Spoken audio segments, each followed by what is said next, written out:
You probably clicked on this video because you have asked this question: if God is a just God, why does he allow pain and suffering?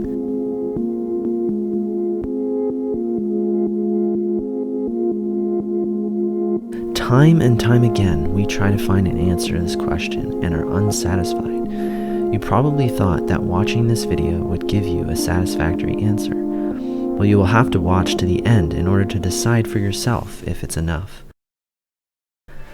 Understanding this problem means identifying the root problem, God. Most people who can't accept this question can't accept that there is a God.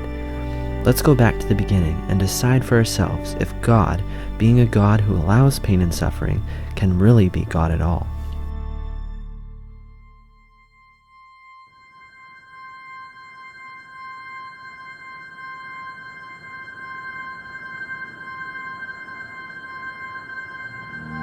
In the beginning, there was nothing. I think this is something that all of us can accept. Before anything, there was nothing. But to have a possibility of anything to exist, there had to be something. This is where the debating begins. Most beginnings start with matter, which turns into matter and more matter, and then us. But matter itself has no purpose, no intent. It cannot create without a means to create. Think of the universe as one dimension. In this dimension, there was nothing, but on the outside of this dimension, there was another dimension, a spiritual dimension, where God exists. At this point, God is an entity that holds together our dimension and with it the possibility of existence. In Genesis, this is described as God looking over the face of the deep.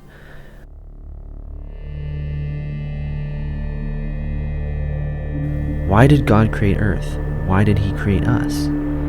God is all-powerful, so he could create anything he wants. He could have created 1,000 Earths or 1,000 universes or other celestial beings to talk to. God is also perfect and without sin, so his creation could not be evil. But look around, there is evil everywhere. Slander, murder, adultery, disaster, it covers this earth.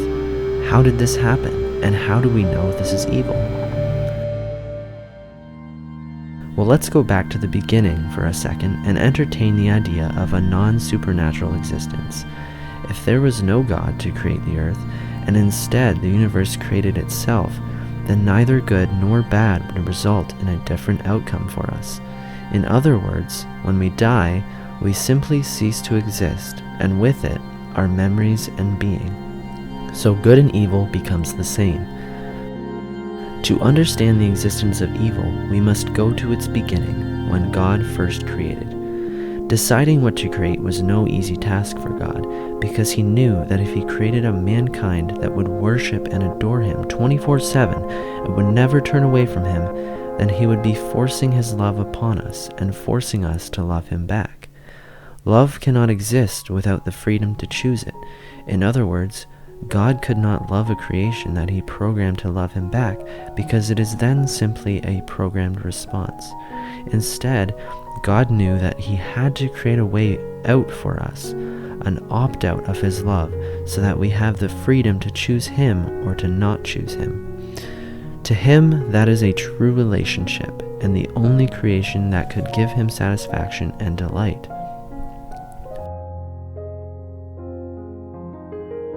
Unfortunately, creating a way out for us resulted in the possibility of evil to exist. God did not create evil itself, simply the possibility.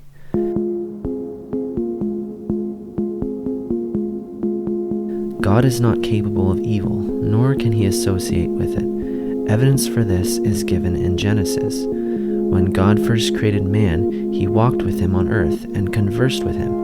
But when Adam sinned, God left the garden and could not be with him. We know what evil is because we feel it. Evil is the absence of God. Evil is choosing to be away from God. There is one final thing that gives this entire perspective a proper ending. The end. The two words you see at the end of almost every movie or story. But what comes after? Just the credits, right? The super long list of names that nobody reads. But don't we all crave for more? You get to the end of the movie and you think to yourself, is there a sequel? Is there more of the story? Most of us crave an after, but aren't really satisfied with the options. Heaven or hell? I'm sure all of us could get on board with a heaven, but it's really hell that we have a problem with. God actually doesn't want us to go to hell. He said it himself. He wants us all to go to heaven. So why can't we? Remember, God cannot associate with sin. And God, knowing this, sent a blood sacrifice in his Son Jesus to cover and pay for our sin so that we could be with him despite our evil nature. Hell is a place for followers of Satan, or people that choose not to associate with God. People that will constantly forsake the name of God. So really, there is only one option, and that's heaven. But the entry fee is not easy. You see, Satan promises a cheap and satisfaction-guaranteed life that is easy, but God offers a fulfilling and everlasting life that is hard. In the end, God will not throw anyone into hell.